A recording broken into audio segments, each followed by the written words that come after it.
बिस्मिल्लाहिर्रहमानिर्रहीम अस्सलाम वालेकुम। जी बच्चों, कैसे हैं आप लोग? ठीक है। अच्छा जी बच्चों, आज हम करेंगे 6.4 एक्सरसाइज और ये ट्रिग्नोमेट्री हम पढ़ रहे हैं। चैप्टर नंबर 6 में ट्रिग्नोमेट्री है और ट्रिग्नोमेट्री में क्या पढ़ रहे हैं? ट्रिग्नोमेट्रिक रेशोज़, यानी ट्राइंगल के रेलिवेंट जो हमारे पास साइन कॉज टेन है और उसका जो एंगल है वो हम पढ़ रहे हैं। अब वो जो साइन कॉस टेन है ना, उनकी वैल्यूज़ थी कुछ, और वो वैल्यूज़ हम फाइंड करते थे मुख्तलिफ तरीके लगा के, परपेंडिकुलर, हाइपोटेन्यूज, वो वगैरह। अब यहाँ पे ना कुछ स्पेशल एंगल आएंगे, खास किस्म के जाविये। एंगल जो है वो डिफरेंट हर तरह के हो सकते हैं, 1 डिग्री, 2 डिग्री, 3 डिग्री, लेकिन कुछ स्पेशल हैं जो बार बार यूज़ होते हैं। उसमें 0 डिग्री है, फिर उसके बाद 30 है, फिर 45 है, फिर 60 है, फिर 90 है, उसके बाद 180 भी होता है, लेकिन हमने 90 तक रहना है।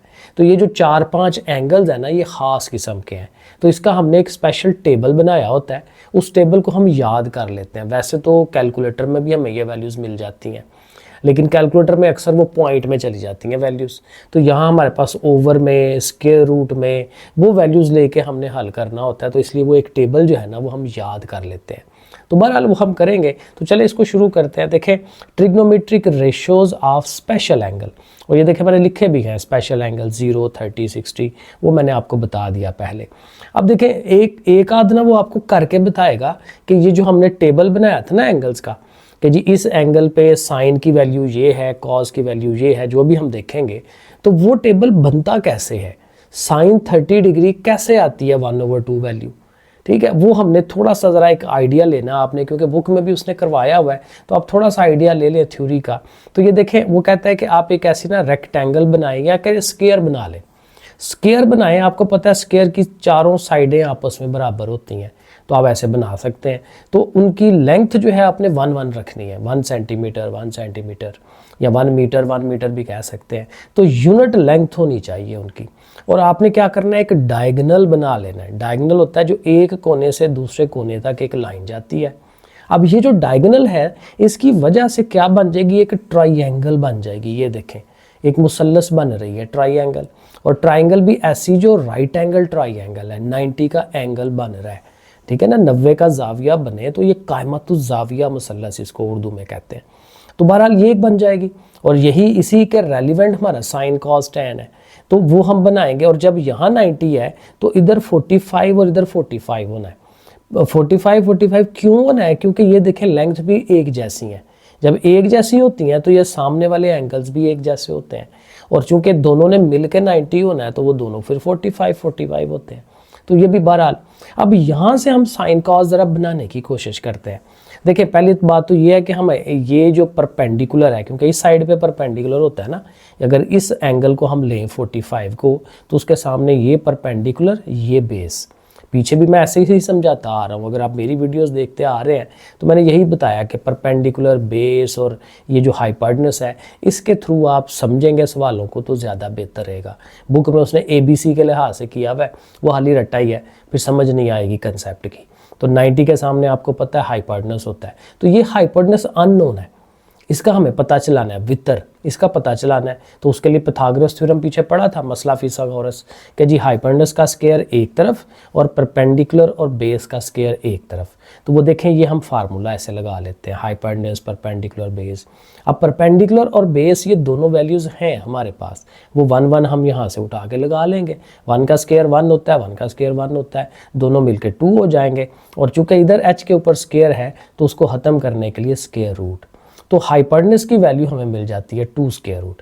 अब जब तीनों साइडों का पता है हमें, तो अब हम बड़े आराम से साइन कॉस टेन जो है वो बना सकते हैं। अब साइन 45 डिग्री होगा, क्योंकि ये वाला एंगल लेना है ना। साइन 45 परपेंडिकुलर ओवर हाइपोटेन्यूज होता है। अभी तक हम कितनी दफ़ा कर चुके हैं, या आपने याद रखना है, बड़ी ज़रूरी बात है। तो परपेंडिकुलर हमारा देखें ये 1 है, और हाइपोटेन्यूज हमने ये निकाला है 2, तो 1/2 का स्क्वायर रूट। इसी तरह cos 45 वो बेस ओवर हाइपोटेन्यूज होता है, तो बेस भी 1 है, हाइपोटेन्यूज फिर वही है, तो ये सेम आता है। और tan 45 परपेंडिकुलर ओवर बेस होता है, तो 1/1, वो देखें 1 आ जाता है। और आपको पता है इन्हीं को उल्टाएं तो आपके पास वो दूसरी कोसिकेंट की वैल्यू, सीकेंट की वैल्यू, tan की वैल्यू मिल जाती है। तो इस तरह से देखें 45 जो स्पेशल एक एंगल था, उसके हमने वो जो रेशियोज़ हैं साइन कॉज वो हमने बना लिए।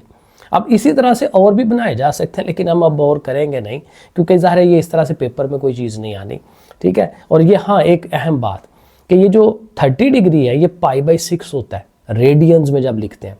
मैंने आपको बताया था पाई किसके बराबर है, 180 डिग्री के, पिछली एक्सरसाइज में शायद किया था। 180 डिग्री, पाई किसके बराबर है, 180 डिग्री के। तो अगर आप यहाँ पाई 180 रखें और उसको 6 पे डिवाइड करें तो 30 ही बनता है, और 180 को 4 पे डिवाइड करें 45। तो इस तरह से ये काउंटर पार्ट इनके याद रखने हैं। 30 π/6 होता है, 45 π/4, 60 π/3 और 90 π/2। ऐसे करके हमने इनको भी जहन में रखना है, क्योंकि बाज़ सवालों में वो बजाय 90 देने के कह देता है π/2, तो फिर हमें पता होगा π/2 क्या है, 90 है। तो ना भी याद हो, सिंपल क्या याद रखें, पाई इज इक्वल टू 180, उससे फिर आइडिया हो जाता है कि कितनी वैल्यू है। आगे मैं वैसे और भी करके दिखाया, लेकिन छोड़ दें, क्योंकि हमें अल्टीमेट क्या करना है, टेबल समझना है, ठीक है। तो ये है आपके सामने टेबल, इसको समझें, टोटका बनाएं, जैसे भी करना है इसको हमें याद करना है, ठीक है, जहन में बिठाना है।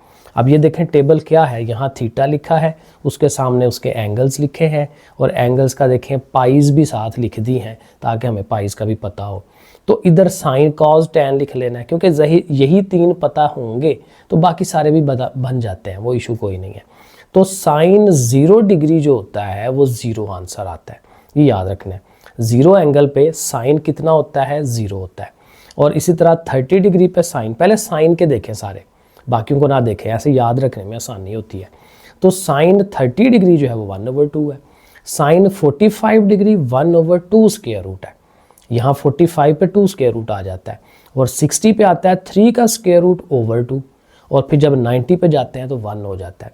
अब देखें बड़ी इंटरेस्टिंग इन्फॉर्मेशन है कि साइन की वैल्यूज़ 0 से लेके 1 तक जाती हैं, 0 और 1 के इन बिटवीन रहती हैं। एक तो ये याद रखना है, और दूसरी बात आपने ये याद रखनी है कि जब आपने कॉज पे जाना है तो कॉज के अंदर वैल्यूज़ उल्टी हो जाती हैं साइन से। साइन देखें 0 से स्टार्ट होके 1 पे जा रहा है, कॉज की वैल्यू 1 से स्टार्ट होकर 0 पे जाके एंड हो रही है, और यही वैल्यूज़ उल्टी हो जाती हैं। 1 देखें यहाँ पे आ गया, 3 स्क्वायर रूट ओवर 2 देखें इधर आ गया, ये मिडल में ही है, ये यहाँ आ गया, 0 उधर चला गया। तो ऐसे टूट के बनाने हैं ना, जहन में बिठाना है जैसे भी बैठे, ठीक है। तो वो आप इसको याद रख लें कि ऐसे ये वैल्यूज़ हैं। और टैन जो है मैंने पीछे बताया था आपको कि टैन जो होता है साइन ओवर कॉज होता है। साइन की वैल्यू ऊपर रखें, कॉज नीचे रखें। अब देखें 0 को 1 पे डिवाइड करें तो 0 आंसर आता है, कैलकुलेटर पे आप करके देखें। 1/2 को इससे आप डिवाइड करेंगे तो देखें 2 ओवर में है ना, तो ये भी 2 ओवर में है, ये दोनों कट जाएंगे, और 1/3 स्क्वायर रूट, क्योंकि ये ओवर ये है तो 1/3 स्क्वायर रूट देखें टैन की वैल्यू आ जाती है। 45 में तो वो दोनों सेम है तो आपस में कट जाएंगे, क्योंकि बटा बनाना है ना, साइन ओवर कॉस, तो ये कट जाते हैं, 1 आंसर। 60 डिग्री पे आए तो यहाँ पे 3 स्क्वायर रूट ओवर 2 है और 1/2 है, तो अगेन इसके ओवर में ये आना है तो 2 कटेगा, 3 का स्क्वायर रूट रह जाएगा, वो देखें वैल्यू। और यहाँ आएंगे 1/0 करें, 1 को 0 डिवाइड करें तो वो इन्फिनिटी होता है, अनडिफाइंड होती है चीज़। तो ऐसे तो बहरहाल ये तो वैसे मैंने थ्योरी समझाई ना, वरना ये है कि आप जैसे भी आपको ये याद रह सकता है इसको याद रखना है। और बिलफर्ज कहीं भूल भी जाए तो कैलकुलेटर का भी हम थोड़ा सा सहारा ले सकेंगे, लेकिन ज़रा मुश्किल हो जाएगा, ये याद रखेंगे तो बेहतर है। तो ये तो याद कर लिया, समझे, मैं समझ रहा हूँ कि आपने कर लिया याद। अब एक्सरसाइज हम शुरू कर लेते हैं। 6.4 एक्सरसाइज, पहला क्वेश्चन क्या है, find the values of the following trigonometric ratios. Trigonometric ratios की वैल्यूज़ लेनी है, साइन कॉस टैन वगैरह वगैरह की, विदाउट यूजिंग अ कैलकुलेटर। वही वो देखें ना, मैं कह रहा था कैलकुलेटर में आ जाती हैं ये वैल्यूज़, तो कहता है कैलकुलेटर नहीं यूज़ करना, ज़ुबानी बताएं। तो ज़ुबानी तभी होगा जब हमने वो टेबल याद कर लिया होगा, ठीक हो गया, तो आपने याद कर लेना है। अब यहाँ कुछ भी नहीं करना, एक एक स्टेप का आंसर है। पहले उसने पूछा जी साइन 30 डिग्री, तो वो 1/2 होता है, तो जस्ट आपने लिख देना इक्वल टू 1/2, पहला पार्ट। दूसरे में cos 30 है तो cos 30 3/√/2 है, वो लिख दें, ठीक है। tan π/6, अब पाई मैंने कहा था 180 है, 180 को 6 पे डिवाइड करें 30 डिग्री, तो tan 30 कितना है, 1/3 स्क्वायर रूट। ये सारी वैल्यूज़ वही हैं जो ये वाली हैं, ठीक है ना। tan 30 देखें 1/3 स्क्वायर रूट, साइन 30 देखें 1/2, ये वैल्यूज़ यहीं से हमने ली हैं। तो ऐसे करके आपने ये वैल्यूज़ लिखते जाना है बस। इसी तरह से tan 60 डिग्री है, उसकी भी वैल्यू लिख देंगे। सीकेंट 60 है तो सीकेंट तो हम डायरेक्टली नहीं लेते ना, सीकेंट 1/cos होता है, तो 1/cos 60 लिख के अब cos 60 टेबल में आप चेक कर लें, याद कर लें, वो 1/2 होता है। तो ओवर के नीचे ओवर आपको बताया था, ये जो 2 है ऊपर चला जाएगा, तो 2 ऊपर चला गया, बाकी वंस हैं, वंस को तो छोड़ देते हैं, तो 2 आ जाएगा आंसर। इसी तरह cos π/3 है, तो पहले देख लें कि π/3 कितना होता है, 60 डिग्री। अगले स्टेप में cos 60 की वैल्यू लगा लें। इसी तरह cot 60 है, तो cot 60, cot उल्ट है tan का, तो 1/tan 60 डिग्री, और tan 60 डिग्री की वैल्यू 3 स्क्वायर रूट है, वो आप नीचे लगा दें उसकी जगह पे, तो 1/3 स्क्वायर रूट। और हाँ, अब यहाँ एक नई चीज़ आ रही है जो आपने बाकी जगहों पे भी समझनी है। पहले पिछली बुक में वो छोड़ देता, अच्छा जाने देता था, लेकिन यहाँ एक रूल याद रखें कि जब भी ये स्क्वायर रूट ओवर में आ जाए, बटे में आ जाए, वो हमारा डिज़ायरेबल आंसर नहीं होता, हमें उसको कन्वर्ट करना पड़ता है, नीचे से ख़त्म करना होता है स्क्वायर रूट को ओवर से। अब उसका जो तरीका है ना वो ज़रा समझ लें। जैसे कि 1/3 स्क्वायर रूट है, मैं यहाँ बना देता हूँ, और इसको ख़त्म करने के लिए ना यही चीज़ हमने ऊपर भी लिखनी है और यही चीज़ नीचे भी लिखनी है। ये मेरे ख्याल में सेकंड में चैप्टर में या फर्स्ट में कहीं करवाया था, सेकंड में या फोर्थ में कहीं आप देखिएगा, ये मैंने करवाया भी था। रैशनलाइजेशन का मेथड होता है कि जो यहाँ टर्म है वही ऊपर लिखें, वही नीचे लिखें। इससे क्या होगा कि ऊपर वाली ऊपर वाले से मल्टीप्लाई और नीचे वाली नीचे वाले से मल्टीप्लाई। 3 1s are 3 या स्क्वायर रूट, मैं इसको अंडर रूट कह देता हूँ, स्क्वायर रूट। 3 का स्क्वायर रूट आएगा, नीचे जो दोनों सेम है और इसके ऊपर स्क्वायर रूट है, तो फिर इसका ऊपर स्क्वायर बन जाएगा। दो चीज़ें ना सेम हो तो उसके ऊपर स्क्वायर बनता है, ठीक है। तो 3 का स्क्वायर रूट और ऊपर स्क्वायर, अब स्क्वायर और स्क्वायर रूट कट जाता है, नीचे सिर्फ 3 रह जाएगा और ऊपर ये रह जाएगा। तो ये स्टेप्स बनाने हैं तो आप बना सकते हैं, और वरना तो वैसे ये भी आंसर ओके है, लेकिन जो पीछे आंसर है उसने वो इस शक्ल में दिया हुआ है, तो फिर ज़ाहिर है हमें ऐसे बनाना पड़ेगा। आगे 8 वाले में ऐसे ही है, sine 60 degree 3 square root over 2 है, ओके हो गया, डायरेक्ट सीधा सीधा आंसर। आगे चलें, IX वाला पार्ट है, इसमें यहाँ उसने पूछा हुआ है सीकेंट 30, तो सीकेंट कॉज का उल्ट है 1/cos लिखें, उल्ट लिखना है, ओवर में लिखना है, और cos 30 की वैल्यू 3 स्क्वायर रूट ओवर 2 है। अब ओवर के नीचे ओवर है तो उल्टा होता है काम, उल्ट जाती है चीज़, 2 ऊपर चला जाएगा, 3 नीचे रह जाएगा। अब यहाँ फिर ओवर में आ गया 3 स्क्वायर रूट, तो हमें फिर वही रैशनलाइजेशन करनी पड़ेगी। ये जो 3 स्क्वायर रूट ओवर में है, इसको ऊपर भी लिखें नीचे भी लिखें, 2 और 3 स्क्वायर रूट ऊपर, नीचे आपको पता है स्क्वायर बनना है, स्क्वायर और अंडर रूट काट के तो ये 3 रह जाएगा, तो 2 स्क्वायर रूट 3 ओवर 3, ऐसे करके ये आंसर फिर बन रहा है। इसी तरह ये एक्स वाला है, कोसिक 30 है, कोसिक जो है वो साइन का उल्ट है, साइन 30। अब साइन 30 1/2 होता है, ओवर के नीचे ओवर है, अगेन 2 ऊपर चला जाएगा, तो 2 आंसर। साइन 45 डिग्री है, 45 डिग्री सीधा सीधा 1/2 स्क्वायर रूट होता है, वो हम अपने टेबल से लेके बता देंगे।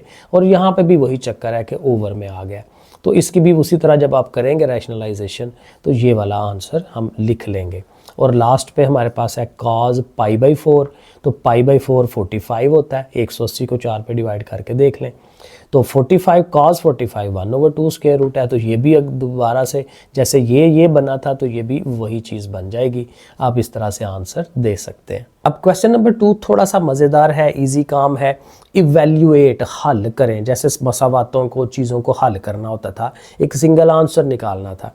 अब यहाँ देखें पार्ट 1 में कह रहा है 2 साइन 60 डिग्री cos 60 डिग्री, ये सारी चीज़ें आपस में मल्टीप्लाई हो रही हैं, 2 cos 60 साइन 60, ठीक है, जितनी मर्जी हो जाए, लेकिन जब उनके दरमियान में कोई प्लस माइनस नहीं है तो फिर ये मल्टीप्लाई ही हो रही होती हैं, तो आप ब्रैकेटें वगैरह लगा लीजिएगा। तो 2 लिख लें। अब साइन 60 डिग्री हमने याद किया होगा, उसकी वैल्यू लिखेंगे, cos 60 उसकी वैल्यू लिख देंगे। अब वैल्यूज़ आती होंगी तो हम ये करेंगे ना, तो ऐसे लिख लिया। अब इसको हल कर लें थोड़ा सा, एक तो ये 2 और 2 कट जाता है, ये ऊपर है ये नीचे है, कट जाएगा, बाकी 3 का स्क्वायर रूट है, 1s are 3 का स्क्वायर रूट ही रहेगा, और नीचे 2 बाकी बच गया। सो सिंपल सा आंसर जो है 3 स्क्वायर रूट ओवर 2 बन जाता है। आगे नंबर 2 में आ जाए, बिल्कुल वैसे ही करना है। 2 cos π/6 है, साइन π/6 है, π/6 30 डिग्री होता है, तो एक स्टेप तो ये बना लेना कि वो 30 डिग्रीज हैं। cos 30 डिग्री की वैल्यू, साइन 30 डिग्री की वैल्यू, और ये भी वही काम बन रहा है कि 1 2 कट जाएगा और 3√/2 जो है ये हमारे पास आ जाएगा। तो ये भी हो गया। थर्ड वाला आप देखें बिल्कुल छोटे छोटे, ये ज़ाहिर है शार्ट क्वेश्चन 2-2 नंबर के बनते हैं और अच्छे हैं, मज़ेदार हैं। 2 sin मज़ेदार तभी होंगे जब हमें वो टेबल आता होगा। 2 sin 45 + 2 cos 45। अगेन cos और sin 45 की जो वैल्यूज़ हैं वो सेम होती हैं। 1/2 स्क्वायर रूट 1/2 स्क्वायर रूट, वो लिख लिया। अब बाहर 2 है इनके साथ, तो 2 1s are 2 2 1s are 2 कर लें तो ये शक्ल बन जाएगी। अब ये चूँकि प्लस हो रहे हैं तो इनका एलसीएम ले लें, ठीक है। तो वो अगले पेज के ऊपर हमने एलसीएम लिया है, ये आपके सामने आ जाएगा। और एलसीएम लेना भी इजी है क्योंकि नीचे वाली टर्म सेम है, सेम हो तो वही एलसीएम होता है, ऊपर वाली भी वैसे ही आती हैं। तो 2 और 2 मिलके 4 हो जाएंगे, 4/√। अब अगेन वही बात है, ये आंसर है लेकिन उसने वही काम किया होगा कि ओवर में स्क्वायर रूट है तो इसको ख़त्म कराना पड़ेगा, तो इसके लिए उसकी रैशनलाइजेशन जो है वो करनी पड़ेगी। अब उसके लिए मैंने यही काम किया है कि जो 4 है ना, इसको 2 2 बना लें, 2 2s are 4 होता है, ऐसे हम कह सकते हैं। अब ये जो एक 2 है ना ये वाला, इसके आप 2 पार्ट ये बना लें। अब ये यहाँ एक टोटका याद रखें कि 2 के ऊपर जो स्क्वायर रूट है, स्क्वायर रूट बेसिकली आधी चीज़ होती है। किसी भी एक पूरी चीज़ के 2 आधे पार्ट कर सकते हैं आप। तो ये जो 2 था ना ये वाला, तो इसके मैंने देखें 2 पार्ट्स बना दिए आधे आधे, यानी अंडर रूट उनके ऊपर लगा दिया। अब क्या होगा, 2 का स्क्वायर रूट एक ये वाला और एक ये वाला कट जाएगा, तो बाकी ये रह जाएगा 2 स्क्वायर रूट। तो ऐसे भी हम इन चीज़ों को कर सकते हैं। तो बहरहाल ये इसका आंसर बन जाता है। तो ओवर में जो स्क्वायर रूट है वो ख़त्म कराना पड़ता है हमें, क्या करें फिर, अब एक्स्ट्रा काम करना पड़ेगा। 4 वाला पार्ट है sin 60 cos 30 cos 60 sin 30। कोई मसला नहीं है, बस वैल्यूज़ ही लगानी है। वैल्यूज़ लगा लें एक दफ़ा टेबल में से देख के, और अब देखें इसको कैसे हल करना है। ये दोनों सेम है, इनके ऊपर स्क्वायर हो गया, ये दोनों सेम है, 2 2s are 4 मल्टीप्लाई कर लेते हैं। ये भी 1 1s are 1 2 2s are 4, तो 1/4। अब अगेन चूँकि ओवर में 4 आ गया और ये स्क्वायर रूट कट के 3 रह जाएगा, तो नीचे वाला 4 सेम, ऊपर वाला ऐड हो जाएंगे, 3 और 1 4, 4/4, और आपस में कट के आंसर इनका 1 आ गया। आगे 5 वाला पार्ट बिल्कुल वैसे ही करना है, cos 60 cos 30 and so on. इनकी हम वैल्यूज़ लगा लेंगे और वैल्यूज़ लगा के देख लेते हैं क्या करना है। हमेशा ऊपर वाला से ऊपर वाला, नीचे वाले से नीचे वाला मल्टीप्लाई करवा लिया करें। तो वो 3/2 2s are 4, ये भी 3/4। और देखें चूँकि सेम है और माइनस हो रही हैं, तो जब सेम माइनस होती हैं तो 0 हो जाता है। 2 में से 2 0, 4 में से 4 0, तो वो 0 आ जाएगा आंसर। सिंपल काम है। आगे 6 वाला पार्ट भी देख लें, ये हैं उनकी वैल्यूज़ हमने लगाई। ऊपर आपको देखेंगे इन दोनों का स्क्वायर बनेगा, नीचे 2 2s are 4 है, इधर भी वही 1 1s are 1 और 2 2s are 4। और चूँकि अगेन ओवर वाला सेम है, अगेन स्क्वायर रूट कटेगा, 3 रह जाएगा। तो एलसीएम आप ले लें 4 और 3 - 1 ऊपर वाला वैसे ही लिख लें, और 3 में से 1 निकालें तो 2 आ जाता है, 2/4। और 2 के टेबल में कटवाएं, 2 1s are 2 2 2s are 4, तो 1/2 आंसर हो गया। आगे 7 वाला पार्ट है, अगेन रकम सवाल दिया हुआ है, उनकी वैल्यूज़ पुट करा लें। अगेन वही चीज़ बन रही है, 3 का स्क्वायर रूट ओवर में 4 है। अब चूँकि सेम है ना, अब देखें ये भी वही चीज़ है, ये भी वही चीज़ है। जब सेम हो, मसलन 5 और 5 हो तो वो 2 दफ़ा 5 हो जाता है। 1 रोटी और 1 रोटी मिलके 2 रोटी, ठीक है। तो ये सेम है तो सेम वही चीज़ लिख कर 2 लगा लें, ऐड हो जाएंगी 3, वरना एलसीएम लेके करें वो भी वही आएगा, यही चीज़ आ जाती है। तो इस 2 से 4 कटवा दें तो 3√/2 ये भी हमारा बन जाता है। और एंड पे ये लास्ट 8 वाला पार्ट है, tan π/6 और cot π/6, ये cot है। तो पहला काम तो यही है कि इसको 30 30 बना लें ताकि पता तो हो करना क्या है। तो tan 30 की वैल्यू 1/3 स्क्वायर रूट है, और cot 30 जो है उसी को उल्ट करना है ना, क्योंकि tan का ही उल्ट cot है, तो ये वैल्यू को उल्टा कर दें, 3 स्क्वायर रूट + 1। और ये देखें ये कट जाते हैं, ये ऊपर है ये नीचे है, कट गए, इधर भी 1 रह गया उधर भी 1 रह गया, और 1 और 1 ऐड होके 2 हो जाएगा। तो ये हमारा 8 वाला पार्ट भी हो गया। और ये क्वेश्चन नंबर 3 हमारा लास्ट क्वेश्चन, ज़ाहिर है ये एक्सरसाइज छोटी है। कहता है if sin π/4 and cos π/4 equals to 1/2 square root. अब ये सिंपल पता है हमें कि sin 45 और cos 45 दोनों बराबर होते हैं और वो 1/2 स्क्वायर रूट है, ठीक है। Then find the value of the following. Again values ही फाइंड करनी है, वही काम है जो पीछे हम करते आ रहे हैं। 2 sin 45 2 cos 45, तो उनकी वैल्यूज़ लगानी है, वैल्यूज़ लगा ली। 2 से मल्टीप्लाई हो रहा है वो भी कर दिया, और अगेन नज़र आ रहा है कि दोनों टर्म्स सेम हैं, तो आपस में कैंसल आउट हो जाएंगी और आंसर 0, क्योंकि माइनस हो रही है ना, तो 0 हो जाएगा। तो सेकंड पार्ट में 3 cos 45 4 sin 45, सेम काम है, cos 45 की वैल्यू sin 45, अब ये 3 से multiply, 3 1s are 4 1s are हो जाएगा, ओवर वाला वैसे ही। और जाहिर है जब ओवर वाला सेम हो तो ऊपर वाली अगर ऐड हो रही हैं तो ऐड करा लें, माइनस हो रही है माइनस करा लें। 3 और 4 मिलके 7, 7/2 स्क्वायर रूट। और डेफिनेटली ये आंसर भी पीछे इस तरह से नहीं होगा, तो अगर हम इसकी रैशनलाइजेशन करें तो 7/2 स्क्वायर रूट जल्दी जल्दी कर लेते हैं, क्योंकि जो नीचे वाला है वही आपने ऊपर नीचे लिखना होता है। तो 7 और 2 स्क्वायर रूट ये ऊपर वाले आ गए, और नीचे आपको पता है जब स्क्वायर बनेगा इनका तो स्क्वायर रूट कट जाएगा और खाली 2 रह जाएगा। तो ऐसे करके मेरा ख्याल है आंसर पीछे ये होगा, वो आप चेक कर लें। और ये लास्ट वाला पार्ट है हमारे पास, 5 cos 45 है और 3 sin 45। अगेन वैल्यूज़ ही लगानी है, 5 1s are 5 3 1s are 3, और वो लगा के नीचे अगेन सेम है, ऊपर वो माइनस हो रही है, 5 में से 3 निकाल दें तो 2 रह जाएगा, 2/2 स्क्वायर रूट। और ये भी ज़ाहिर है वही बात, रैशनलाइजेशन या अगेन चूँकि सेम सेम है ना, तो ऊपर वाला जो 2 है उसके ज़ाहिर है 2 स्क्वायर रूट्स बना लें, जैसे मैंने कहा हाफ हाफ होते हैं। तो 1 स्क्वायर रूट फिर कट जाएगा नीचे वाले से और ऊपर वाला 1 रह जाएगा, तो 2 का स्क्वायर रूट आंसर। तो दैट्स इट, ये हमारी एक्सरसाइज हो गई। ठीक है जी, ओके, फिर अल्लाह हाफिज़।